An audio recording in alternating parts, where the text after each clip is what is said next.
The rusty subway car was Ilara and her children's last hope, a precarious refuge in the heart of the swamp. But with each tide, the structure groaned, leaning precariously towards the muddy abyss. Amidst the despair, Ilara had to transform the impossible into a home before everything collapsed. The rusty subway car groaned, a metallic, dragging breath that accompanied each tide. Ilara felt the floor beneath her feet tilt even more with every wave that crashed against the train's corroded hull. 5-year-old Leo huddled with 3-year-old Mia in a less steep corner, their eyes wide with childish fear. The muddy swamp water licked at the broken windows, and the damp smell of decay seeped through every crack. Ilara had to act. There was no more time to postpone. She crawled to the lowest part of the car, where the incline was most acute. The cold, damp metal marked her skin as she searched for any foothold, anything that could serve as a lever or a wedge. Her fingers explored the seams of the floor plates, feeling the corrosion and grime. A sharp creak from below made her heart pound. It wasn't the car settling. It was something moving within the structure. With a new urgency, Ilara slapped one of the loose plates with her palm. A hollow, distinct sound reverberated, different from the solid clang of metal. Curious, she pried at the edge of the plate with her fingernails, feeling the rust give way. With considerable effort, the plate shifted, revealing a dark, rectangular opening. A gust of stale air rose, carrying the scent of old paper and mold. "Mummy, what is it?" Leo asked, his voice a whisper. Mia just watched, her eyes fixed on the opening. Ilara didn't answer immediately. Her heart pounded. There was no gold, no obvious supplies, just a rusty metal box, carefully sealed. With trembling hands, she opened the lid. Inside, stacks of time-yellowed documents and a rolled-up map, held by a brittle rubber band. Carefully, she pulled out the map. It was made of a durable material, perhaps synthetic parchment, and was surprisingly well preserved. As she unrolled it, the faint light filtering through the windows revealed detailed lines, symbols, and coordinates. It wasn't a surface map, but an intricate diagram of tunnels and underground structures. In the center, a clear marking, Security Bunker, Delta Sector. And below, an elegant handwritten note, Beneath the Heart of the Mangrove. Ilara's breath caught in her throat. There was no gold, but there was something far more valuable: information. The map wasn't just a drawing, it was a promise. A promise of stability, of security, of a future.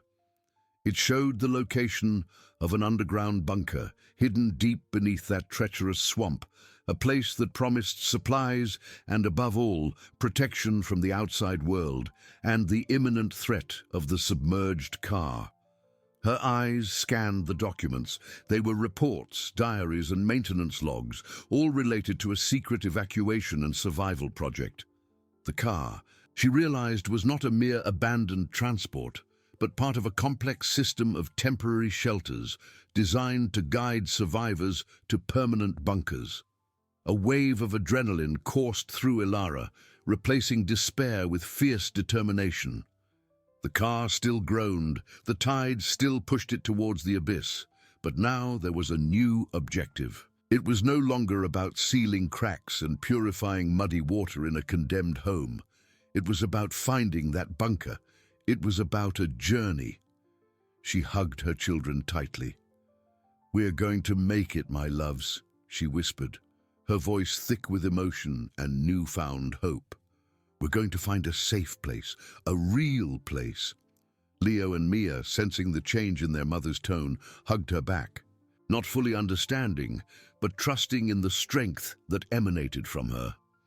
The swamp outside continued to whisper its threats, but inside the car, a new plan began to form. The adrenaline still pulsed in Ilara's veins, an invigorating warmth that chased away the damp cold of the car. The map, reverently unfolded on the metal floor, was now the center of her universe. The intricate lines and enigmatic symbols promised not just refuge, but a new direction for their lives. She no longer had time for paralyzing despair. She had a purpose. "Mommy, what are we looking for?" Leo asked, his small voice echoing in the vastness of the car. He tried to decipher the drawings with his childish eyes, while Mia, nestled beside him, played with a piece of rusty wire, oblivious to the depth of the discovery. Ilara knelt, pulling her children close. "We're looking for a safe place, my loves, a place that awaits us, hidden beneath all this water and mud." She pointed to the security bunker, Delta Sector marking, her finger tracing the lines that led to it. "This map shows us the way." The twilight, already dim, filtered through the cracked windows, tinging the interior of the car with a reddish-orange hue. Ilara needed more light to study the details. With an effort, she lit the last of the wax candles she had found in an old backpack, the flickering flame casting dancing shadows on the corroded walls. The smell of paraffin mingled with the mold and the swamp. The documents, yellowed and fragile, were stacked beside the map. She picked up the thickest diary with its brittle leather cover. The inner pages revealed hurried but legible handwriting. They were notes from an engineer, a Dr. Aris Thorne, detailing the bunker's construction and access routes. Ilara read in a low voice, the words of the past echoing in the present. "The swamp is our greatest barrier and our greatest protection. Its treacherous waters and aggressive fauna ensure that only the most determined or the most desperate will find the way. The routes must be followed with millimeter precision, especially during high tide, when the subterranean passages become dangerously unstable." Ilara jumped. Subterranean passages. The map didn't just show a path on the surface, but a complex network of tunnels beneath the swamp. The idea of venturing through there with her children filled her with a chilling dread that had nothing to do with the humidity. But the alternative, remaining in the car that groaned and tilted with each tide, was even more terrifying. She flipped through more pages, searching for information about supplies, about the specific dangers of the journey. She discovered mentions of hidden reference points and temporary submerged passages. Dr. Thorne had been meticulous, almost obsessive in his records. He described the local flora and fauna, warning about species of venomous insects and serpent fish that inhabited the murky waters. As Ilara absorbed the information, a different sound pierced the silence outside. It wasn't the metallic creak of the car, nor the constant murmur of the swamp. It was a dry crack, followed by a heavy dragging sound coming from the lowest part of the car, where the muddy water licked the structure. The sound seemed to approach, heavy and dragging. Leo and Mia, who had been distracted, now looked at their mother with wide eyes. Childish fear returned, replacing curiosity. Ilara stiffened, her hand instinctively reaching for something, anything, to defend herself. The car shuddered with a dull impact, and the incline increased slightly. A sound of claws scraping metal sent a chill down Ilara's spine. Something was trying to get in. Dr. Thorne had warned about the aggressive fauna of the swamp. Ilara had to act. And fast. The map and documents were a promise, but the immediate reality was the threat knocking at the door of her fragile refuge. She hid the papers in the metal box, pushing it back into the secret compartment. The bunker's safety was still a distant hope. Her children's survival at that instant depended on her ability to protect the present. She grabbed a piece of rusty pipe she had saved for emergencies, her eyes fixed on the most vulnerable entrance of the car, where the metal bent dangerously. The journey to the bunker would not just be a search for safety, but a constant struggle to get there. Ilara raised the rusty pipe, its familiar weight a minimal comfort against the terror gripping her throat. The sound of claws scratching metal intensified, a harsh echo that seemed to come from under the water, right at the lowest part of the car. A sweet, putrid stench, different from the mold and mud, began to permeate the air. "Mommy?" Leo whispered, his voice trembling. Mia began to cry softly, nestling against her brother. "Stay quiet, my loves," Ilara murmured, her voice barely audible. She took a step back, shielding her children with her body as her eyes swept the interior of the car for an exit, a better defense. The metal creaked and groaned, but now there was a new sound. The heavy thud of something colliding against the hull, repeatedly, as if trying to break down a door. A yellowish, milky eye suddenly appeared through one of the cracks in the lower part of the car, blinking slowly. It was large, frighteningly large, and Ilara felt a shiver run down her spine. The creature outside wasn't just curious, it was hungry. Dr. Thorne had warned about the aggressive fauna, and now she understood what he meant. The car shuddered with a stronger impact, and the crack widened. The eye disappeared for an instant, only to reappear, followed by an elongated, scaly snout. Sharp teeth, like shards of glass, gleamed in the gloom. It was a serpent fish, but far larger than anything Ilara had ever imagined, a mutated aberration of the swamp. She gripped the pipe tightly, her heart hammering like a drum in her chest. She couldn't fight that. She couldn't stay. The bunker was no longer a distant goal. It was an immediate necessity.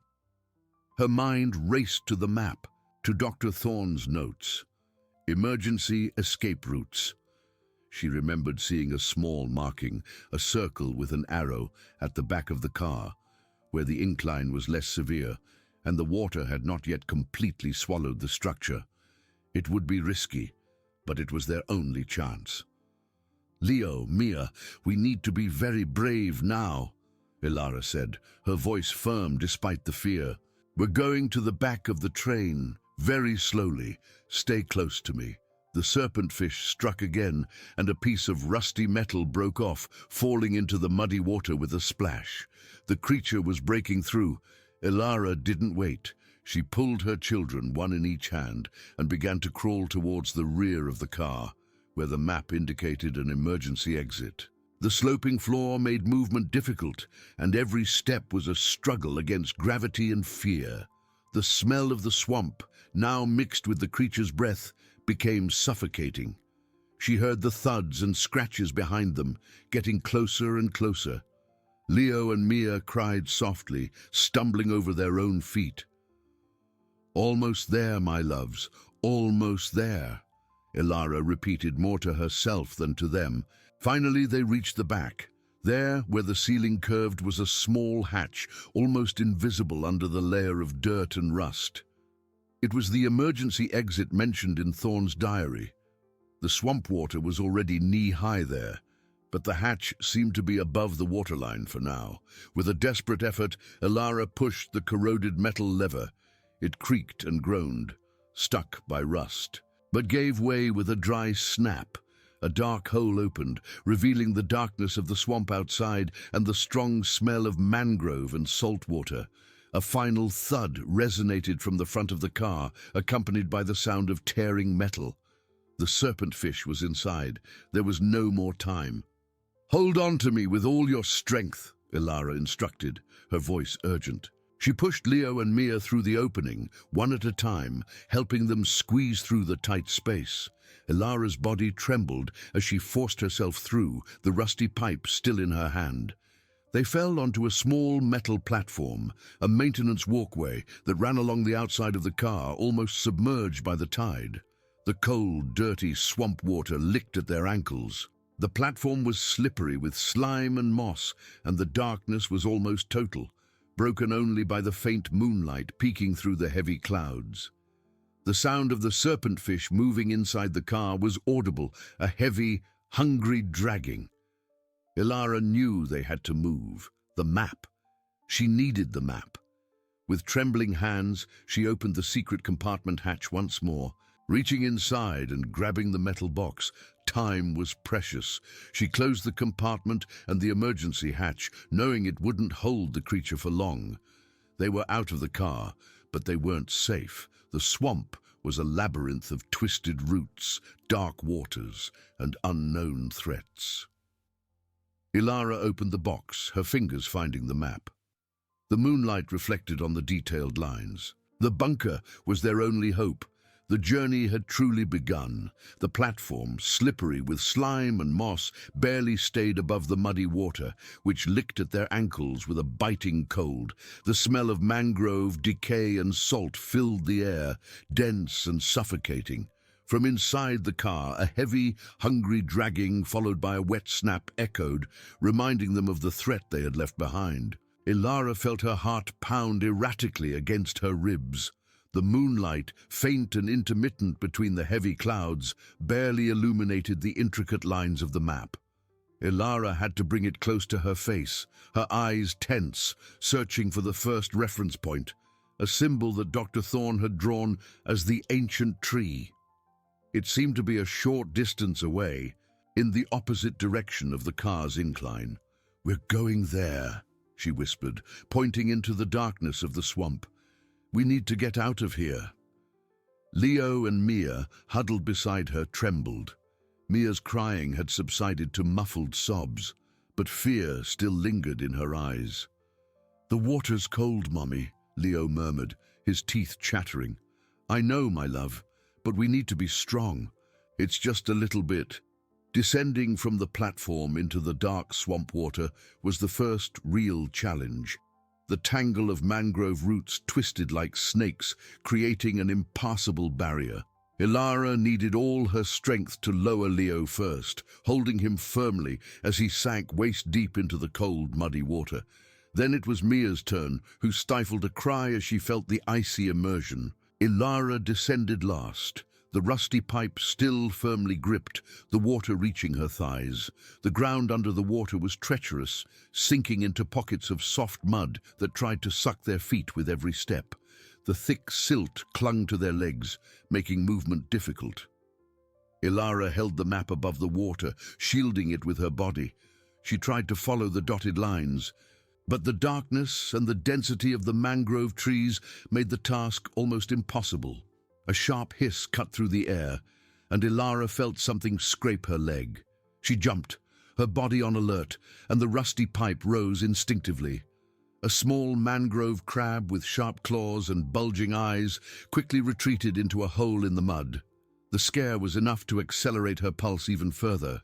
Thorne's notes about aggressive fauna were not limited to the giant serpentfish.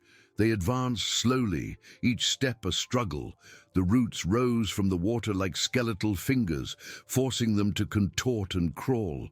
The sound of insects buzzing around their heads was constant, and Ilara felt stinging bites on her exposed skin. She tried to remain calm, breathing deeply the heavy, humid air.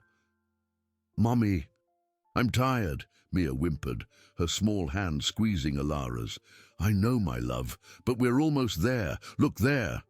Ilara pointed to a huge tree, with a trunk so wide they could barely embrace it, its roots spreading like a fortress in the water. It was the ancient tree from the map, an unmistakable landmark. A small, almost imperceptible notch marked an arrow pointing to a narrower passage between the trees. A distant guttural roar echoed through the swamp, coming from the opposite direction.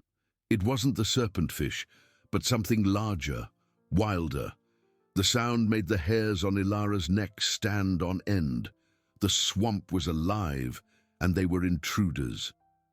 "Quick, my loves," Ilara urged, gently pushing them through the narrow passage. "We need to keep going." The passage was dark, the tree canopies closing above them, blocking the little moonlight. The water there was deeper, reaching Ilara's chest in some places, and the current, though weak, tried to pull them away. She held her children with desperate strength, feeling Mia's small body float a little. As they squeezed between the roots, Ilara noticed a faint metallic glint in the water near the base of one of the trees. It was a rusty chain, almost swallowed by the silt, disappearing into a dark opening beneath the roots.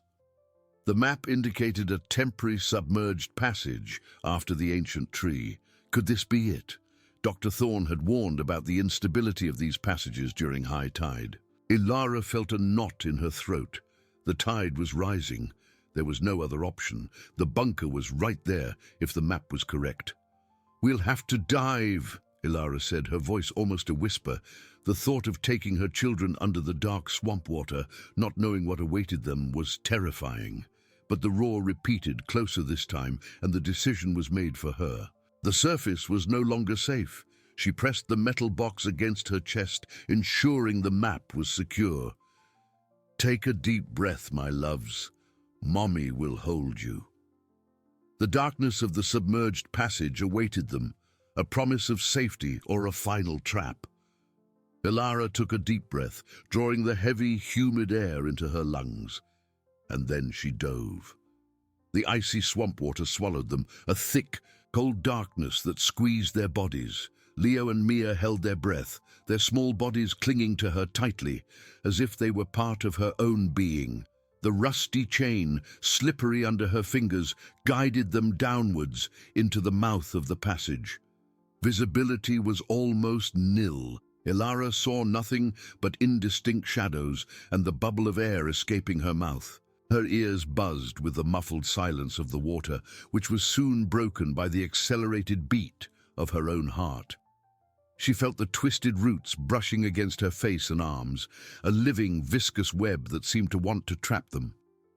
The passage was narrower than she had imagined, forcing them to squeeze through. Ilara felt panic rising, not for herself, but for her children. She held them even tighter, trying to convey a courage she herself barely felt.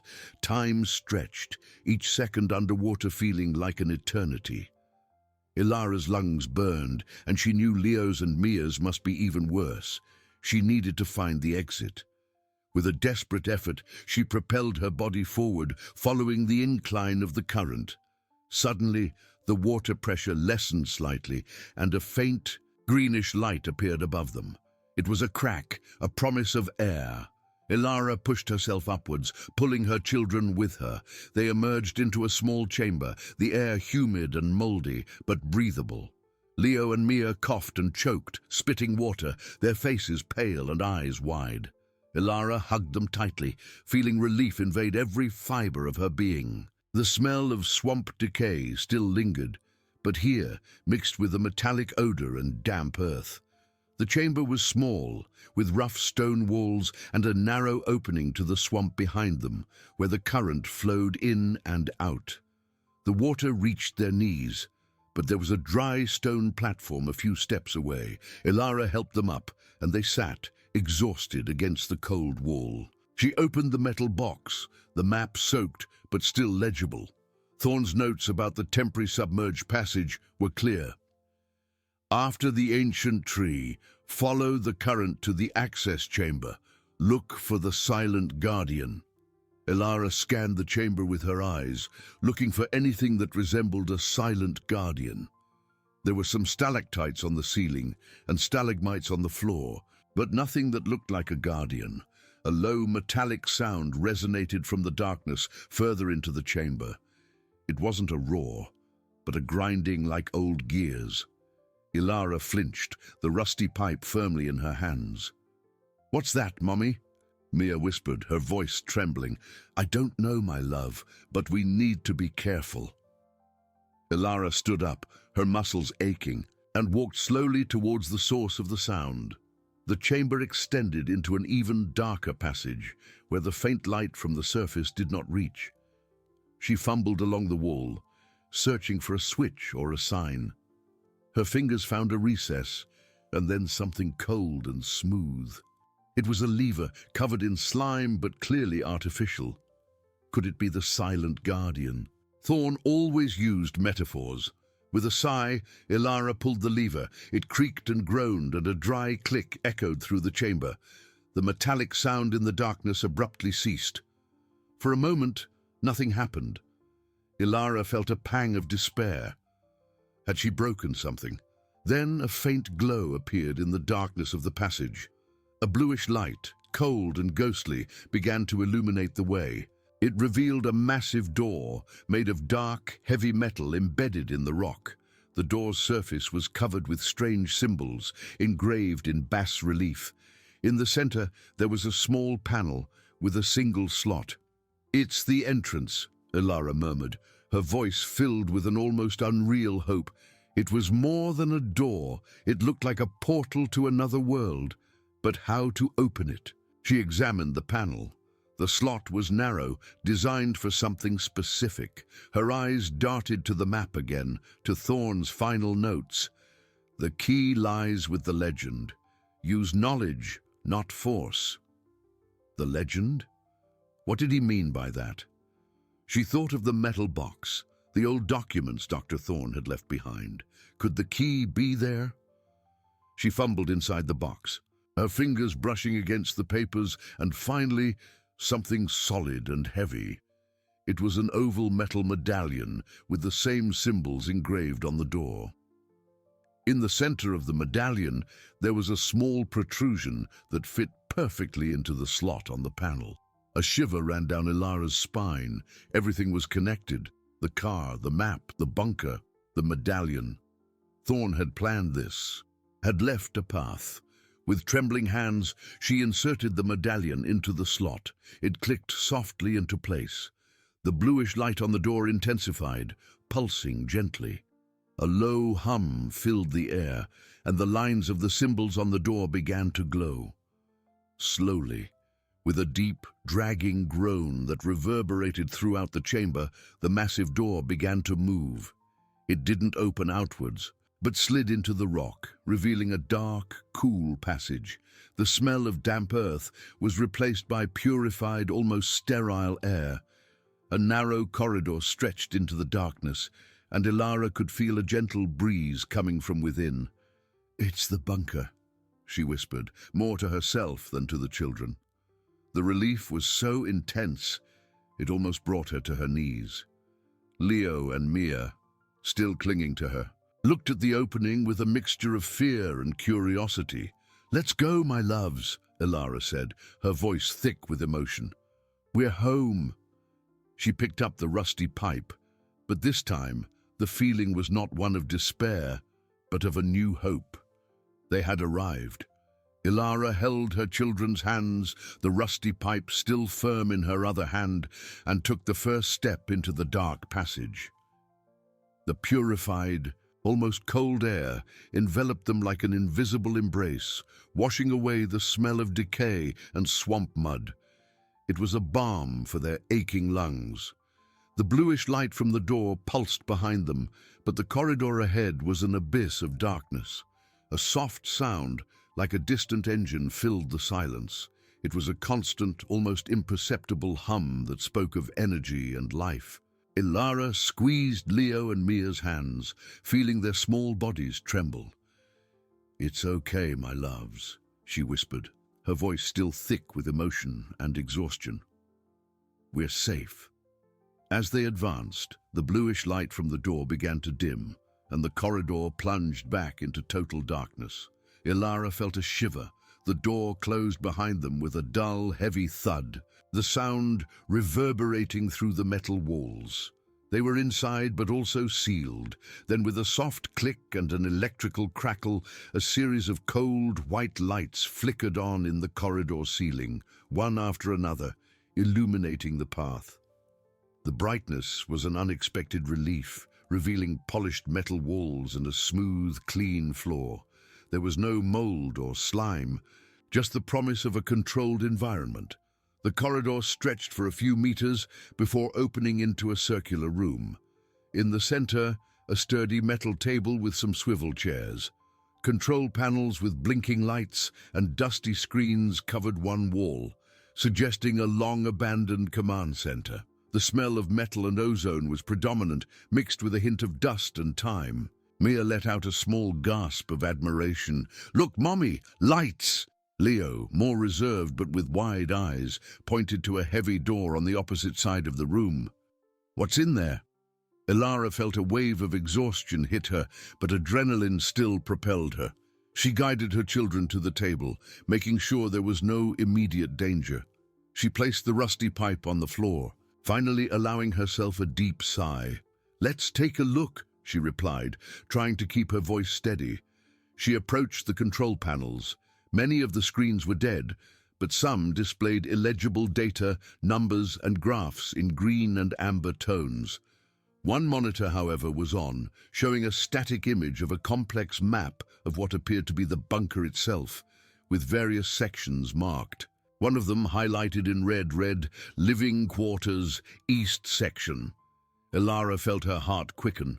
Thorn hadn't just spoken of a bunker, he had built a home. She turned to the door Leo had pointed to. It was a different door from the others, with a small touch screen beside it. When she touched it, the screen came to life with a soft glow. A message appeared. "Welcome back, Dr. Thorn. Please, enter password." A pang of sadness and gratitude pierced Ilara. Thorn, the man who had planned all this, who had left the map and the medallion. He was guiding her even after his death. She looked at the dusty map again, searching for a clue. Thorn's notes were always enigmatic. Use knowledge, not force.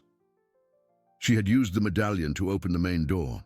Would there be another legend for the password?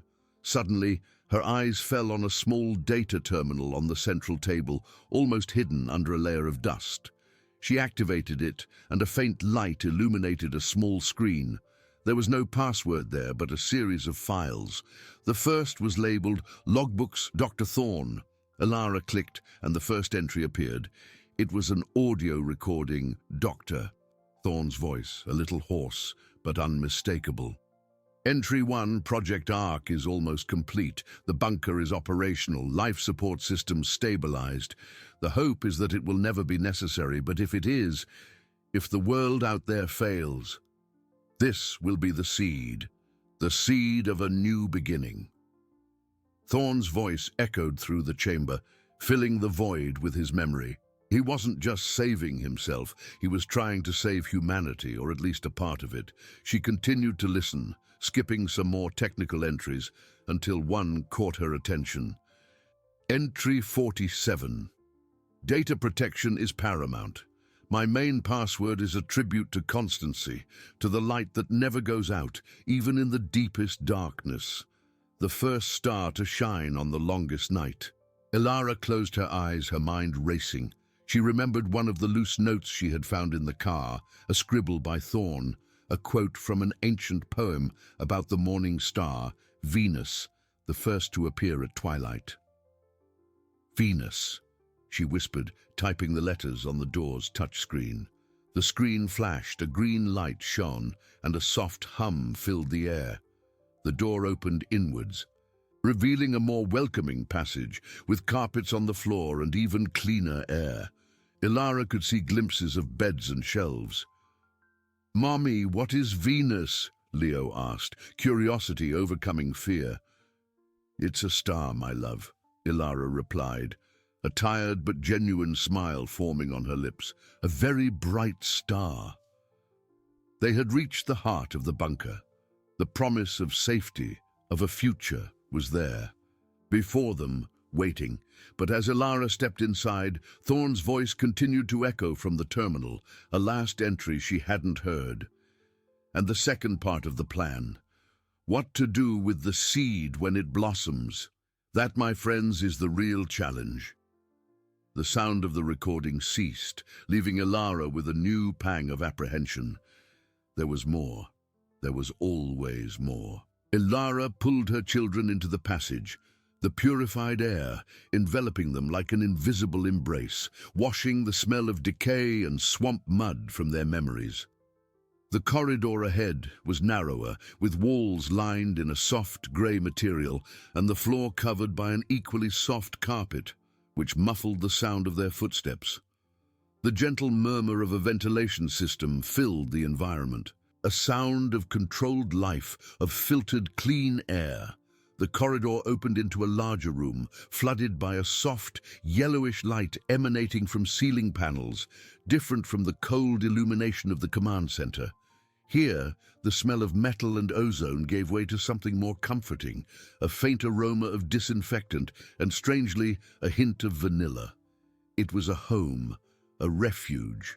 Mia let out a cry of joy and ran to the first thing she saw, a bed. It was a single bed, with white sheets and a soft blanket, stacked with 3 other bunk beds along the wall. The rustle of the clean sheets as Mia jumped on it was a sound Ilara hadn't heard in years.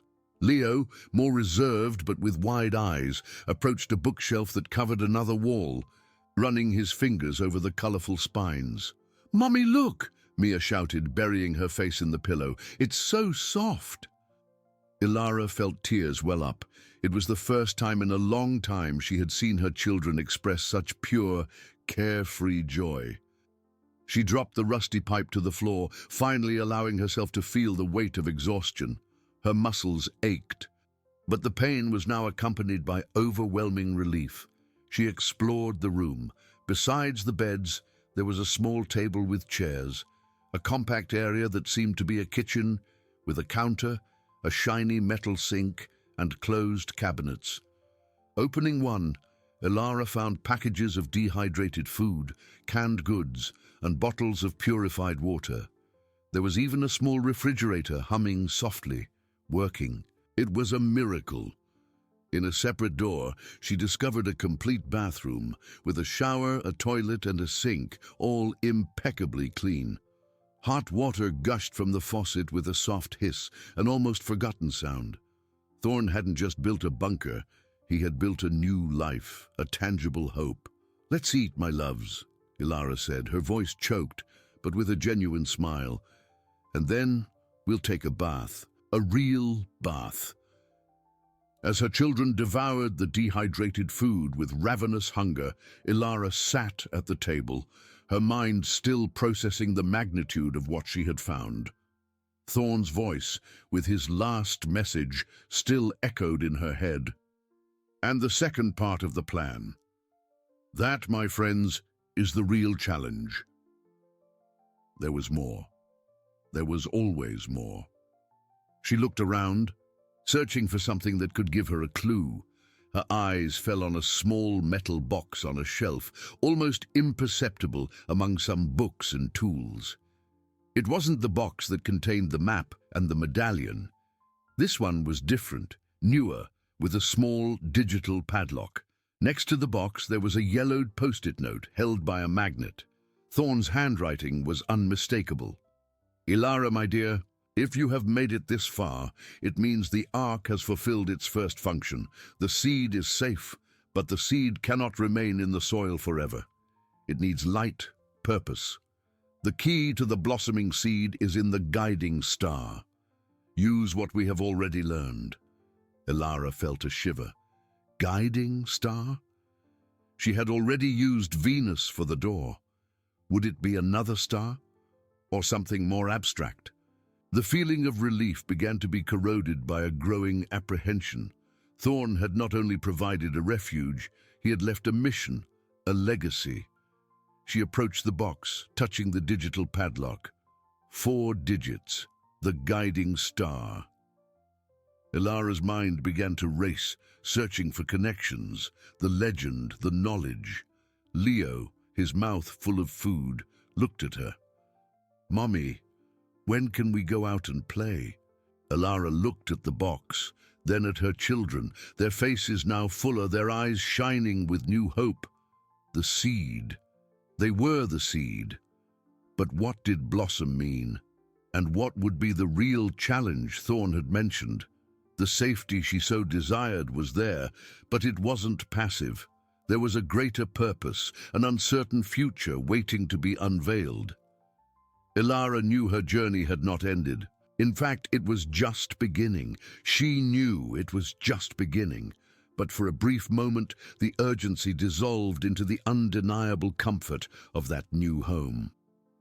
She guided Leo and Mia to the bathroom, the sound of hot water gushing from the shower filling the small room with comforting steam. It was a sound she hadn't heard in years, a forgotten luxury.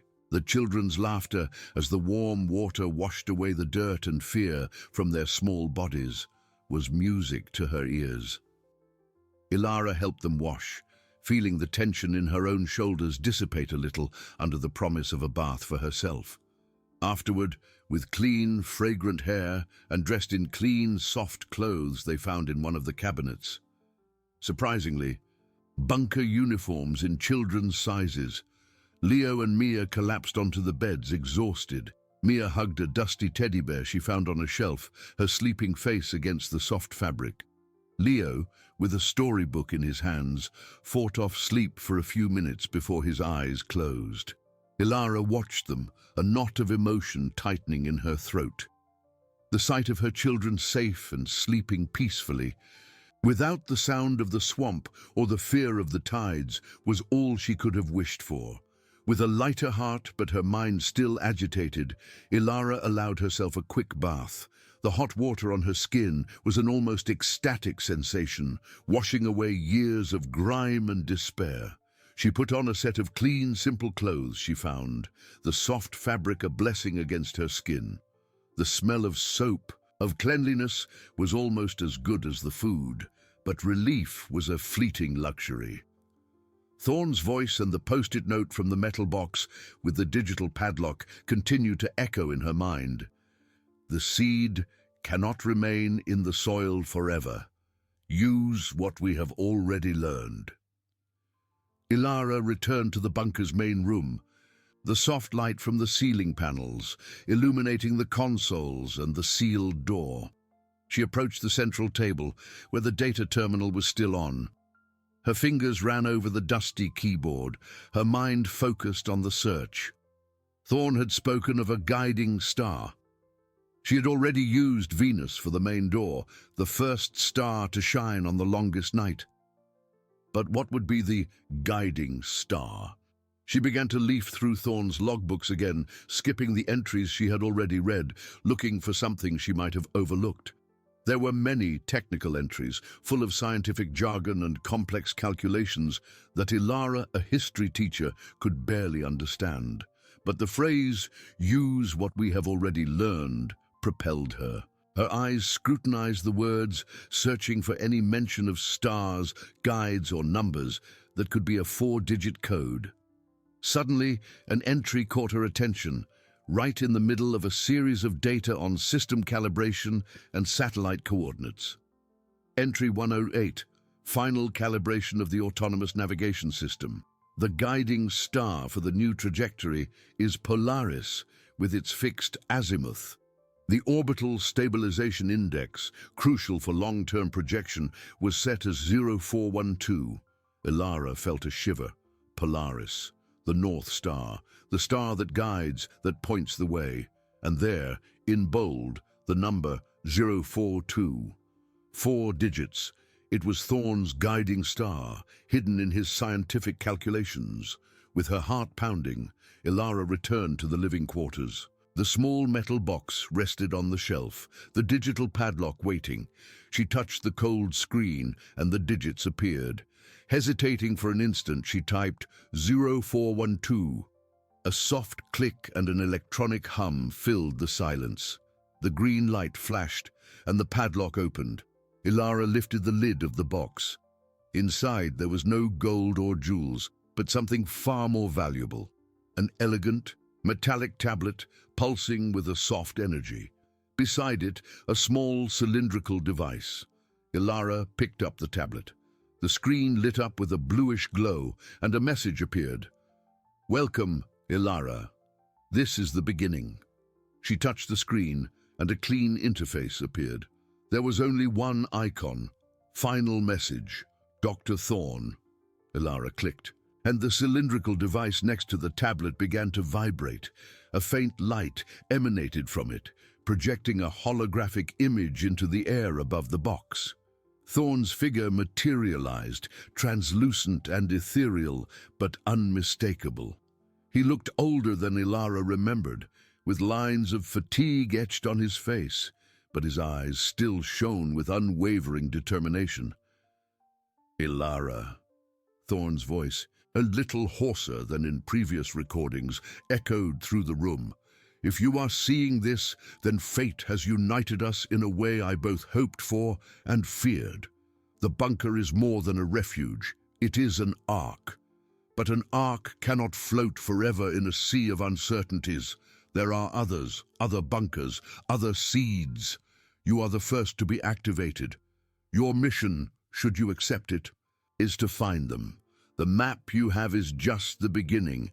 This tablet contains the true targets, the coordinates of other outposts, scattered like stars in a dark sky. The blossoming seed is the network we must rebuild, a network of survivors, of thinkers, of builders. The challenges will be immense, Ilara. There will be dangers I cannot foresee, but humanity depends on you and your children. They are the future. Find the others. Rebuild. Thorn's holographic image flickered and dissolved into the air, leaving behind only the bluish glow of the tablet.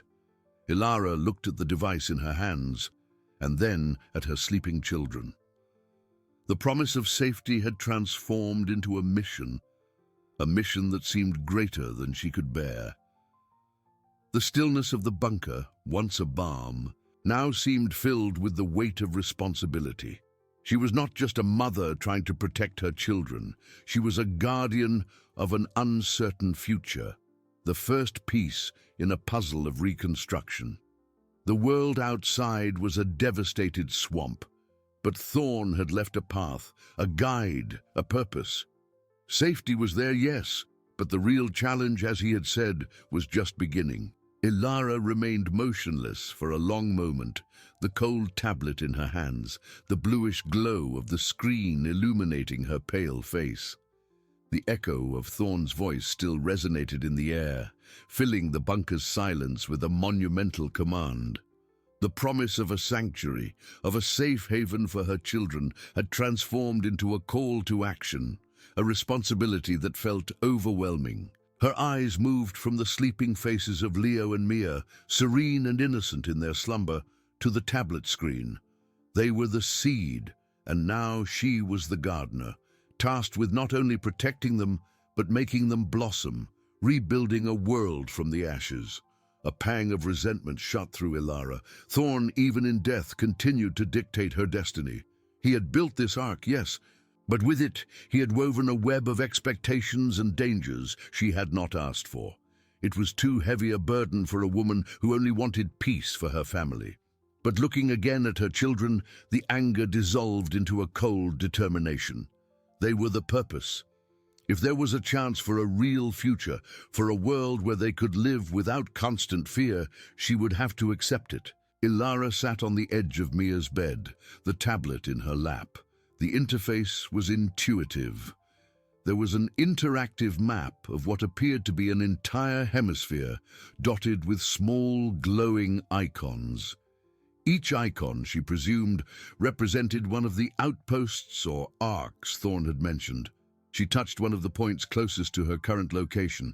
An information window opened, displaying geographical coordinates, a brief summary of the bunker's function, botany lab, engineering center, etc., and what appeared to be an access or identification code.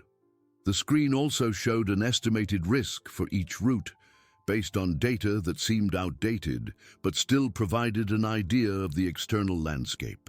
The mangrove swamp that surrounded her was just a small stretch of a much larger scenario of desolation. Submerged cities, burned forests, radioactive deserts. The map was a silent testament to the catastrophe that had swept the world. The soft sound of the bunker's fans was the only thing that broke the oppressive silence, a constant reminder of the artificial life Thorn had created.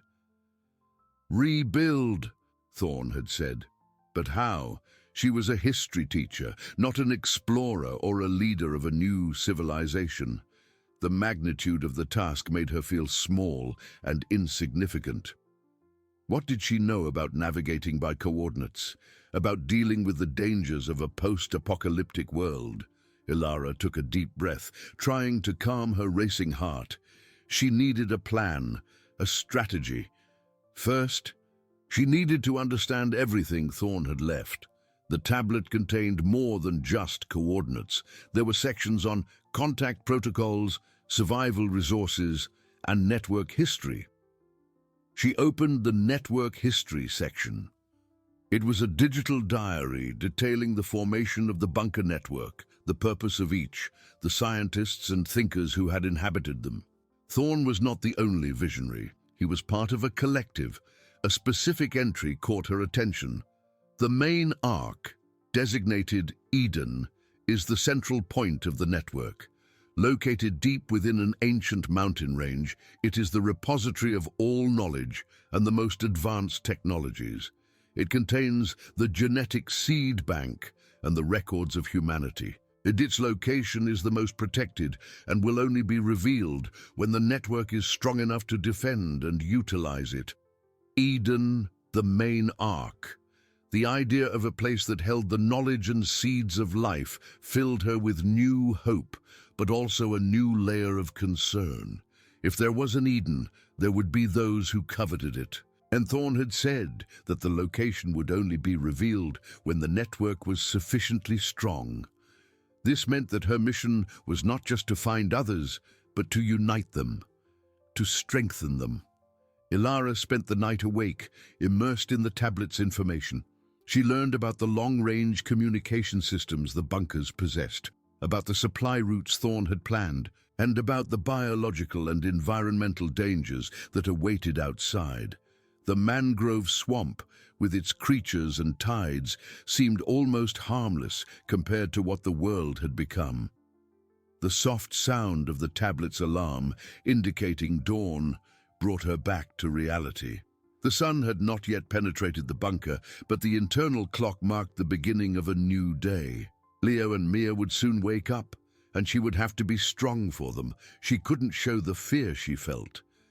She looked at the map again, at the glowing points that represented the other bunkers.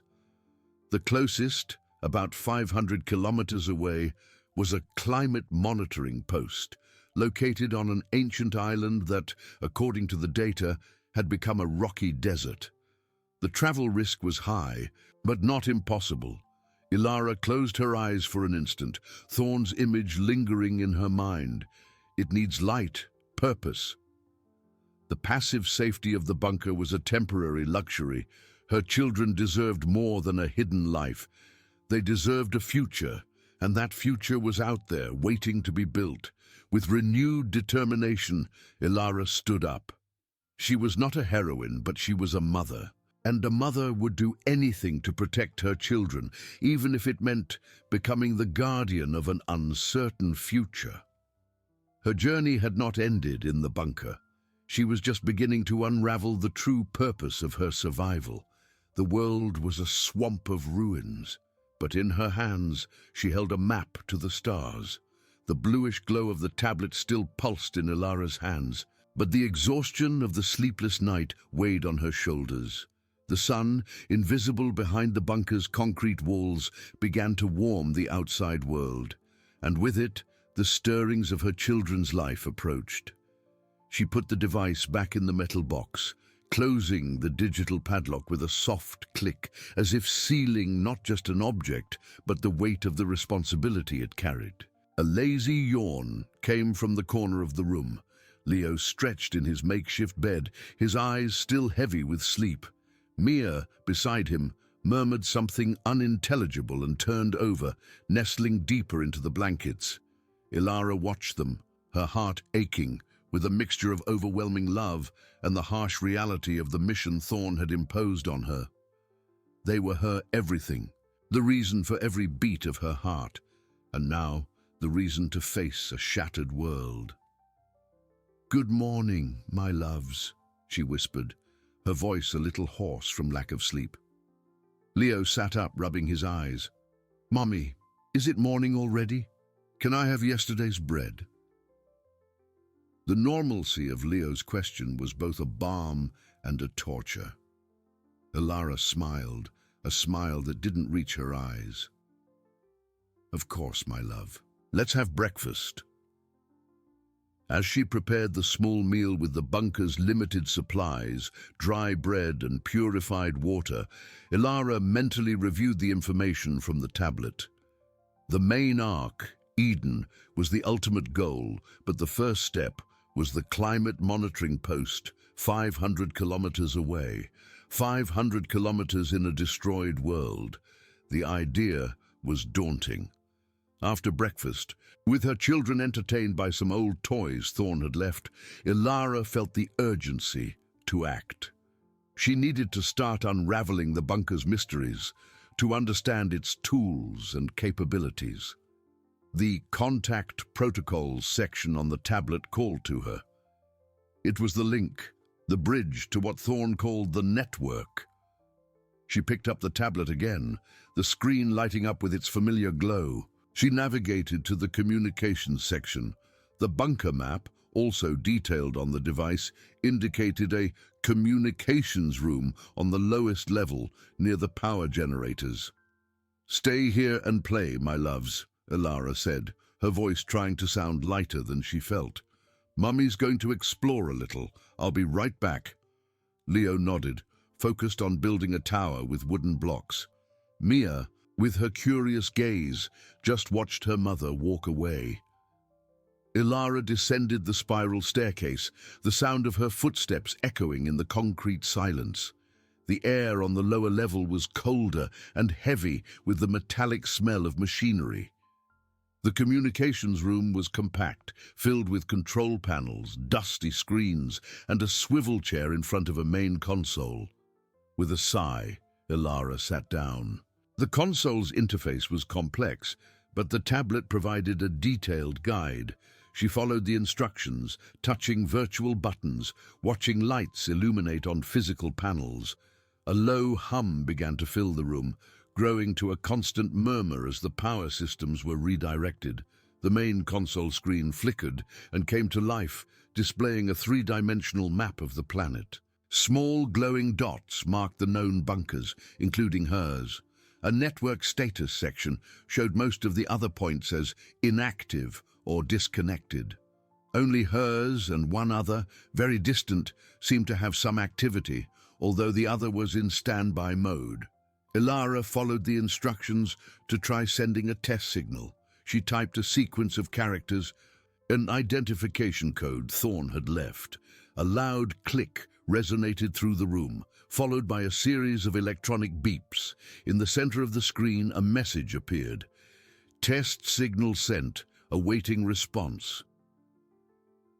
Minutes dragged on. The machine's hum continued, but no sign of a response. Ilara felt a pang of discouragement. It was possible that the other bunkers were empty, or that their systems were inoperable after the catastrophe.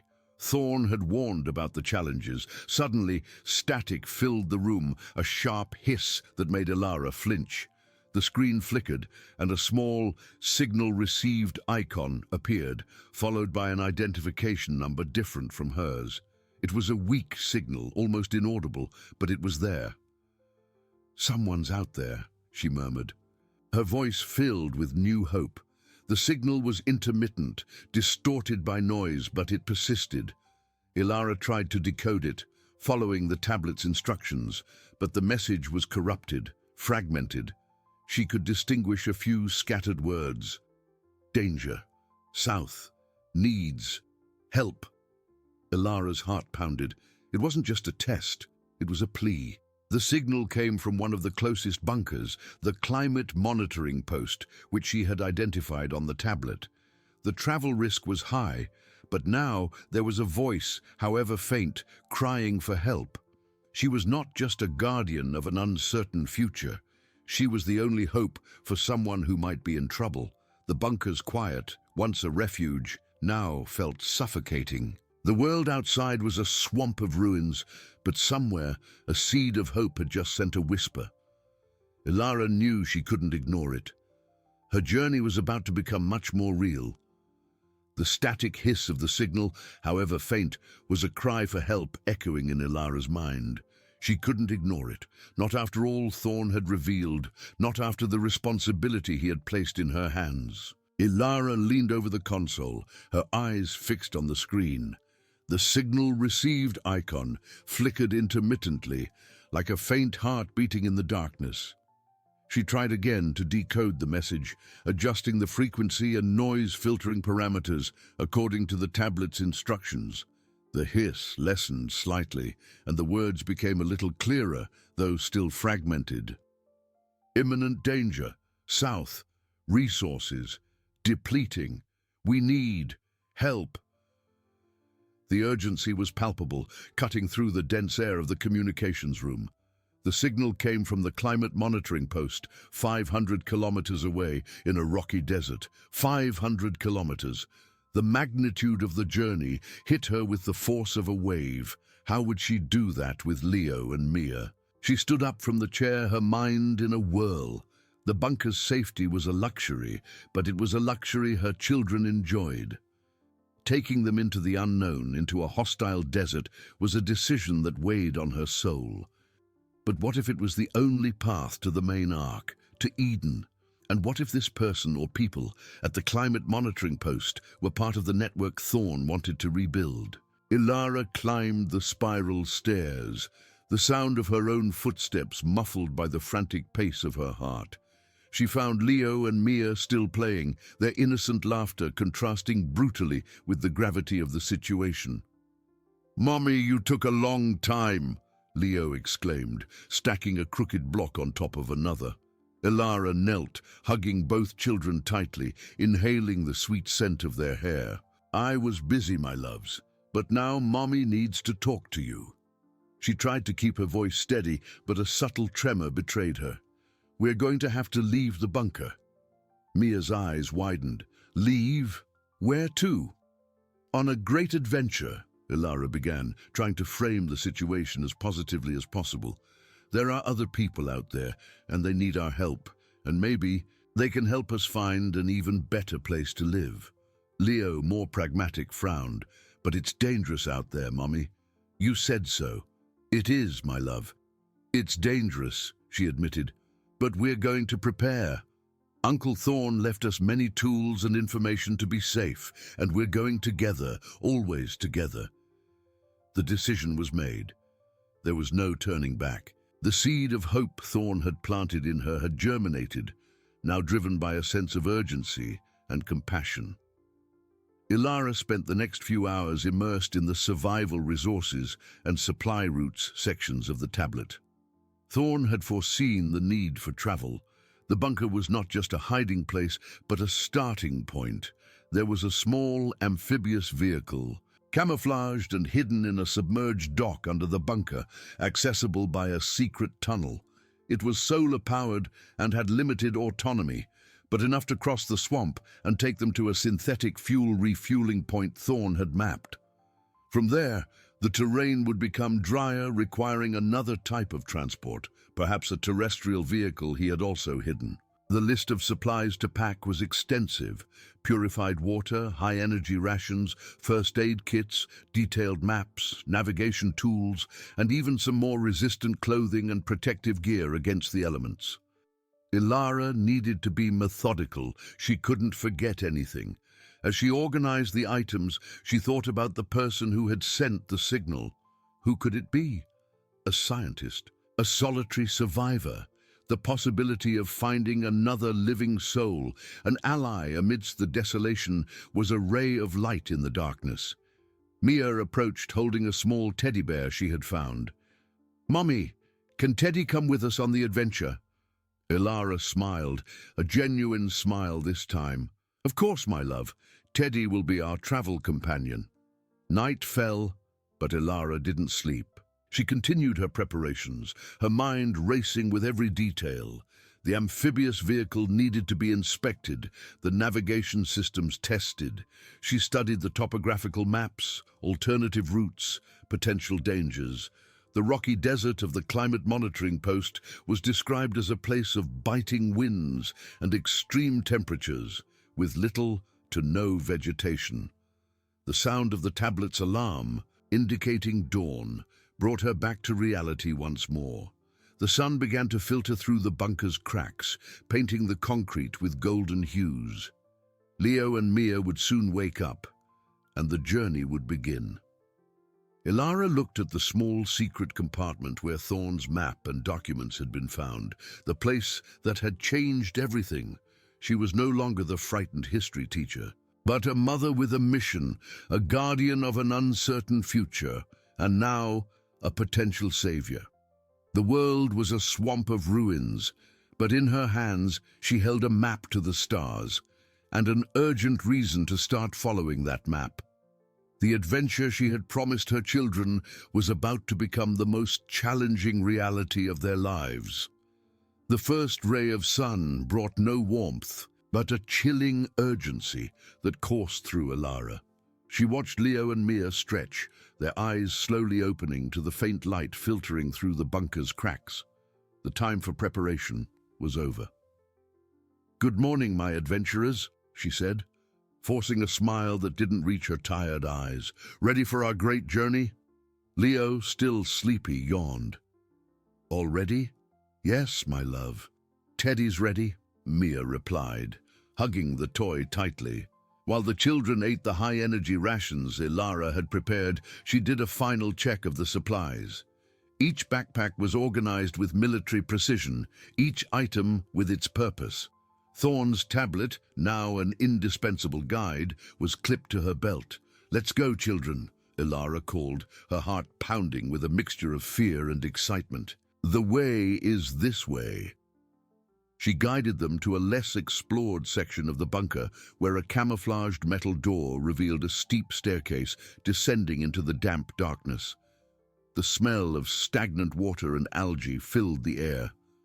Flashlights attached to the helmets Ilara had found in Thorn's supplies illuminated the narrow tunnel. "What is this place, Mommy?"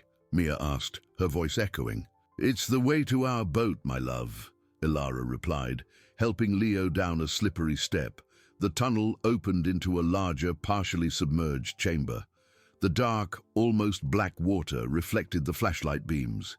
In the center, anchored to rusty pillars, was Thorn's amphibious vehicle. It was compact, with a reinforced hull and a small glass cabin. Solar panels covered the roof, dirty with mud, but still intact. "Wow!"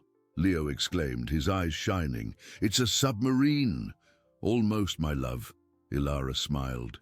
"It will take us through the swamp." Getting into the vehicle was a challenge. Ilara had to balance the backpacks and the children, ensuring everything was secure. She sat at the wheel, a simple console with a few buttons and a navigation screen. Following the tablet's instructions, she activated the systems.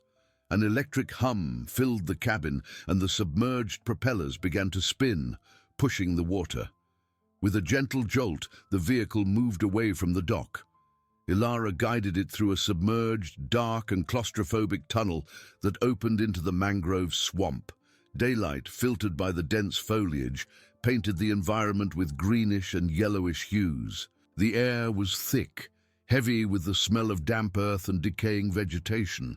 The constant sound of the electric motor was punctuated by calls of unknown birds and the bubbling of water. Ilara kept her eyes fixed on the navigation screen, which showed a route plotted by Thorn, winding through the mangroves. "Look, Mommy, a fish!" Mia pointed to something moving quickly in the murky water. Leo was fascinated, watching the aerial roots of the mangroves that stretched like twisted arms, creating a green labyrinth. The amphibious vehicle glided silently, but Ilara felt the tension in her shoulders. The swamp was a place of hidden dangers. Suddenly, a loud bang hit the hull, making the vehicle rock violently. A deep growl resonated from outside. Ilara gripped the wheel, her heart pounding. "What was that, Mommy?" Leo asked, scared. "It must be one of the swamp animals, my loves. We're safe in here." Ilara tried to reassure, but her eyes frantically searched the screen for any sign of damage. The animal, probably a giant crocodile or something similar, had attempted a bite on the reinforced hull. The vehicle held, but the incident served as a brutal reminder of the fragility of their safety. She accelerated, trying to leave the dangerous area behind. Hours passed, each one feeling like an eternity. The landscape slowly changed, the mangroves giving way to taller trees and less dense vegetation, indicating they were approaching the edge of the swamp. Finally, the navigation screen indicated the refueling point. It was a small island of dry land, dominated by a rusty metal structure resembling an abandoned drilling rig. Beside it, a small, partially collapsed hangar. Ilara guided the vehicle to an improvised dock. made of wooden logs and twisted metal. "We're here," she announced, turning off the engine. The silence that followed was almost deafening. The air on the island was drier, and the smell of oxidized metal replaced the mud. Ilara inspected the hangar. Inside, under a dusty tarp, was Thorne's second vehicle, a robust jeep with large tires and an armored body, clearly designed for rough terrain. It was powered by a hybrid engine and had a synthetic fuel tank. Ilara found the synthetic fuel canisters hidden in a secret compartment in the tower. Refueling the jeep was arduous and time-consuming work, but she was determined. As the sun began to set, painting the sky with shades of orange and purple, the jeep was ready. The amphibious vehicle, now empty and silent, was left behind. It was a symbol of a completed stage, a transition. Ilara put the children in the back seat of the jeep, adjusting their seatbelts. The rocky desert, the final destination of the climate monitoring post, awaited. The journey had only just begun, but with each kilometer, Ilara felt she was one step closer to unraveling the greater purpose Thorne had envisioned. The whisper of hope she had received from the radio now seemed a resounding call. She wasn't just traveling to a place, she was traveling to a future, to an answer. Ilara started the jeep's engine. The vehicle trembled softly, a powerful purr that contrasted with the silence that had settled on the island. She engaged the gear, and the armored jeep began to move, kicking up a cloud of reddish dust that the setting sun transformed into a golden veil. They left behind the improvised dock and the rusty drilling rig, entering a terrain that seemed sterile and desolate. The transition from the swamp to the rocky desert was abrupt. The last sparse trees gave way to vast expanses of fragmented stones and cracked soil, punctuated by imposing rock formations that rose like ancient monuments. The air, once humid and heavy, became dry and biting, laden with dust particles that scratched the throat. The wind howled, a constant sound that seemed to lament the desolation of the landscape. "What is this place, Mommy?" Mia asked, her voice small against the noise of the wind and the engine. "It's the rocky desert, my love," Ilara replied, keeping her eyes fixed on the uneven track the tablet indicated. "It's a different place from the swamp, but it also has its own beauty."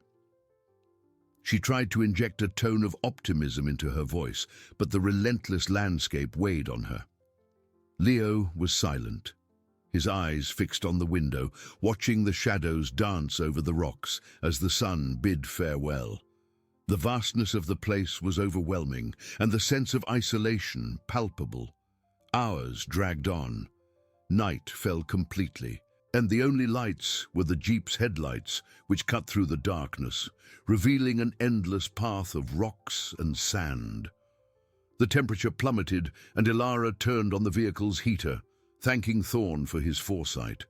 The tablet showed their progress, a small blue dot moving slowly towards a red circle, the climate monitoring post. Thorne had mapped reference points, specific rock formations and ancient landmarks that were now just rusty skeletons of a forgotten civilization. Ilara navigated with precision, tension accumulating in her shoulders. With each kilometer, the anticipation grew, mixed with a pang of anxiety. Who or what would they find there? Mia, exhausted, fell asleep in the back seat. The teddy bear clutched to her chest. Leo struggled to stay awake, but his eyes were heavy. "Are we there yet, Mommy?" He yawned. "Not much longer, my love." "We're almost there," Ilara whispered, stroking his hair through the rearview mirror. Dawn brought a spectacle of colors to the sky, shades of purple, pink, and orange painting the horizon. The faint light revealed an even more arid landscape, but now, in the distance, a silhouette began to take shape. It was a metallic structure, tall and slender, rising solitary against the changing sky, the climate monitoring post. Ilara felt a shiver run down her spine. Her heart pounded. It was real. The signal, the journey, everything was culminating in this moment. She sped up a little more, the jeep climbing one last rocky hill. Reaching the top, the view of the post was clear. It wasn't just a tower, it was a smaller complex with some adjacent buildings, all made of metal and concrete, looking weathered by time and the elements. Rusty satellite dishes pointed to the sky, and a barbed wire fence, partially knocked down, surrounded the perimeter. There were no visible lights, no obvious signs of life, but Thorne's tablet indicated that the radio signal still emanated from there. Ilara slowed the jeep, approaching cautiously. The silence, broken only by the wind and the vehicle's engine, was unsettling. She stopped the jeep a safe distance from the main entrance, where a twisted metal gate stood ajar. "We're here," she said, her voice almost inaudible. Leo woke with the movement, rubbing his eyes. Mia remained asleep. Ilara turned off the engine. The silence that followed was absolute, heavy and oppressive. She picked up the tablet, the screen glowing in the dark of the cabin. The red dot pulsed. The signal was stronger than ever. But there was something else. A detail she hadn't noticed before, an item on the map that Thorne had included, almost hidden under the post's label. It was a small icon, a symbol Ilara recognized from the old documents she had found in the car, a familiar emblem, the same one that was engraved on the bunker's lock. It wasn't just a monitoring post, it was one of Thorne's connection points, a node in his network of secrets. As Ilara observed the post, a subtle movement caught her attention. A figure, small and slender, appeared at the top of the main tower watching the jeep. The faint light of dawn revealed a human outline, a hood covering the head, the body appearing fragile against the immensity of the sky.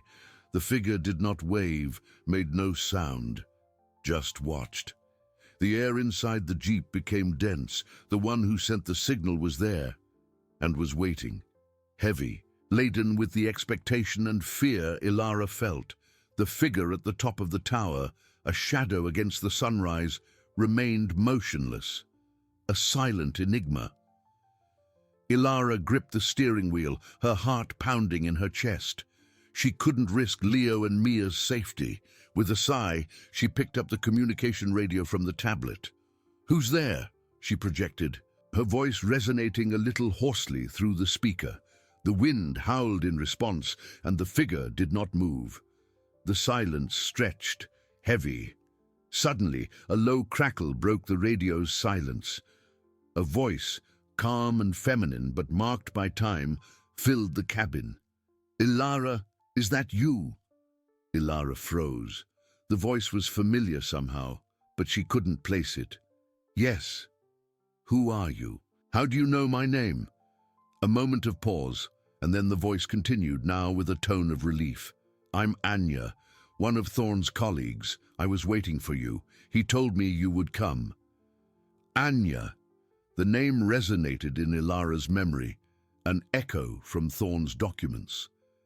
The figure on the tower began to descend, slowly revealing herself. She was an elderly woman, but with surprising agility, her hood still covering part of her face. She wore worn but practical clothes and carried a battered backpack. Ilara disengaged the gear and opened the jeep's door. "Thorne, is he here?" she asked, hope mixed with caution. Anya stopped a few meters from the jeep, her eyes fixed on Ilara. "No, Thorne, he's gone. But he left everything prepared. This is the last stop, the last link." She pointed to the emblem on Ilara's tablet, then to a symbol engraved at the base of the tower, almost invisible under the rust and dirt. It was the same design, the same one Ilara had seen on the bunker's lock in her documents. "What is this place, Anya?" Ilara asked, the tension lessening, replaced by a thirst for answers. This was one of Thorne's monitoring posts, but for us, it's the entrance, the door to what he called the sanctuary, the underground bunker.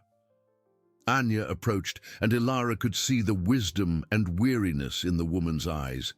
He knew the surface would no longer be safe. He built this place for the future, for you. Leo, who had woken up with the conversation, was now looking at Anya with curiosity. Mia still slept soundly.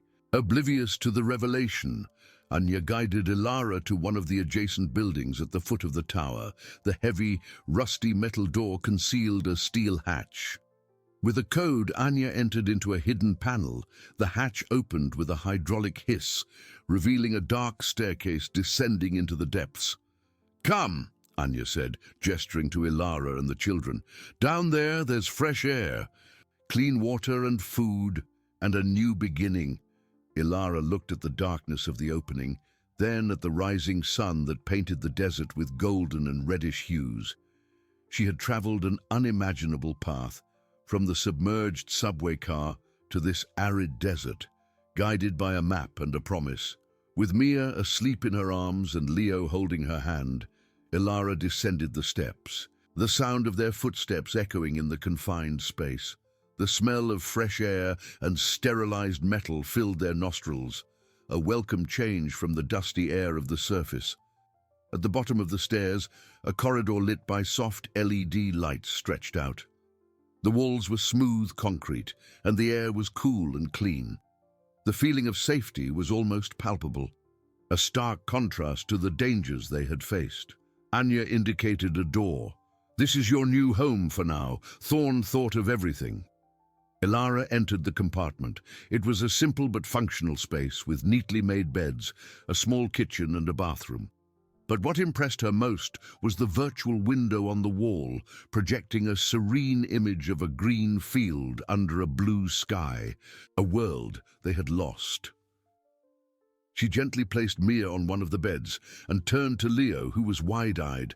"Look, Mommy!" He pointed to the virtual window.